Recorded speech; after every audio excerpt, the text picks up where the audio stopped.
రాజధాని అమరావతిలో 30% గ్రీనరీకి అధిక ప్రాధాన్యం ఇస్తున్నామని మంత్రి నారాయణ తెలిపారు. 133.3 కిలోమీటర్ల పరిధిలో ప్లాంటేషన్ ప్రణాళిక రూపొందించినట్లు వివరించారు. రాజధాని పరిధిలోని వివిధ ప్రాంతాల్లో పార్కుల అభివృద్ధికి చర్యలు చేపడుతున్నామని చెప్పారు. శాఖమూరు, కృష్ణాయపాలెం, నీరుకొండలో గ్రీన్ అండ్ బ్లూ కాన్సెప్ట్కు ప్రణాళిక రూపొందించామని, జనవరి నెలాఖరు నాటికి టెండర్ల ప్రక్రియ పూర్తి చేస్తామన్నారు. సీజన్లో వచ్చే ఫ్లవర్స్ ప్రకారం బ్యూటిఫికేషన్ ఉంటుందని మంత్రి నారాయణ తెలిపారు. 217 చదరపు కిలోమీటర్ ఏరియా ఉందో దాంట్లో గ్రీన్ అండ్ బ్లూకి ముఖ్యమంత్రి గారు హై ప్రయారిటీ ఇచ్చి ఆల్మోస్ట్ 30% ఏరియాని గ్రీన్ అండ్ బ్లూగా పెట్టారు. గ్రీన్ అండ్ బ్లూ దానికి సంబంధించి యాక్చువల్గా ఈరోజు ఏడీసీ వాళ్ళు దీని మీద అనేక ప్లాన్లు చేశారు. వాటిలో మెయిన్గా ఏంటంటే ట్రంక్ రోడ్స్ 640 కిలోమీటర్ లెంత్లో ట్రంక్ రోడ్స్ బోత్ సైడ్స్, అంటే 320 కిలోమీటర్ల లెంత్, డబుల్ తీసుకుంటే 640 అవుతుంది. బోత్ సైడ్స్ యాక్చువల్గా బ్యూటిఫికేషన్ ప్లాన్ చేశారు. అదేవిధంగా ఎల్పిఎస్ రోడ్లలో 1244 కిలోమీటర్ లెంత్లో ఎల్పిఎస్ రోడ్లలో బోత్ సైడ్స్ ప్లాన్ చేశారు. ప్రతి రోడ్లోనూ ఒక type of flower site, each road ఏదో ఒక రకమైన ఫ్లవర్స్ ఉండేటట్టుగా, ఆ సీజన్లో ఆ ఫ్లవరింగ్స్ వచ్చేటట్టుగా.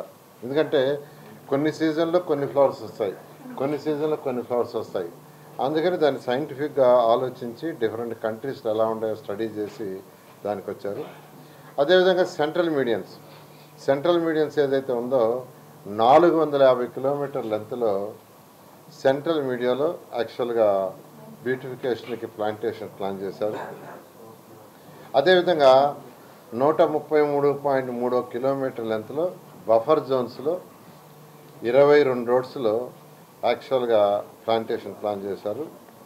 ఇవన్నీ కూడా రోడ్డుకి రెండు వైపులా, రోడ్డు యొక్క సెంటర్లో, బఫర్ జోన్లో.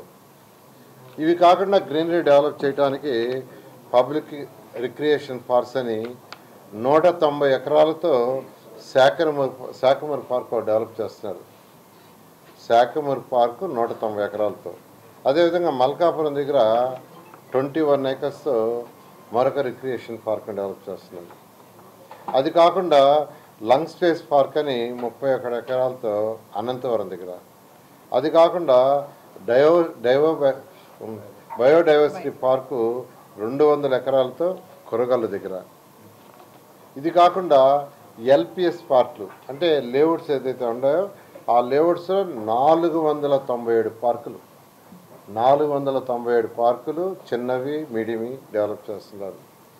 ఇది కాకుండా Kondaveeti Vagu, Palavagu, gravity canal 96.6 kilometre లెంత్లో ఆ యొక్క కెనాల్స్కి బోత్ సైడ్స్ గ్రీనరీ డెవలప్ చేయడానికి నిర్ణయించారు. ఇది కాకుండా కృష్ణాయపాలెం, నీరుకొండ, కృష్ణాయపాలెంలో 71 ఎకరాలు, నీరుకొండలో 158 ఎకరాలతో రిజర్వాయర్స్, దాని యొక్క బ్యూటిఫికేషన్. రిజర్వాయర్ చుట్టూ ఏదైతే ఈరోజు నెక్లెస్ రోడ్ చుట్టూ ఎలా డెవలప్ చేశారో ఆ విధంగా ఈ కృష్ణాయపాలెం, నీరుకొండ రిజర్వాయర్స్ 2 డెవలప్ చేశారు. హాయ్ వ్యూయర్స్, ఈ వీడియో మీకు నచ్చినట్లయితే లైక్ కొట్టి షేర్ చేసి వైకే టీవీని సబ్స్క్రైబ్ చేసుకోండి.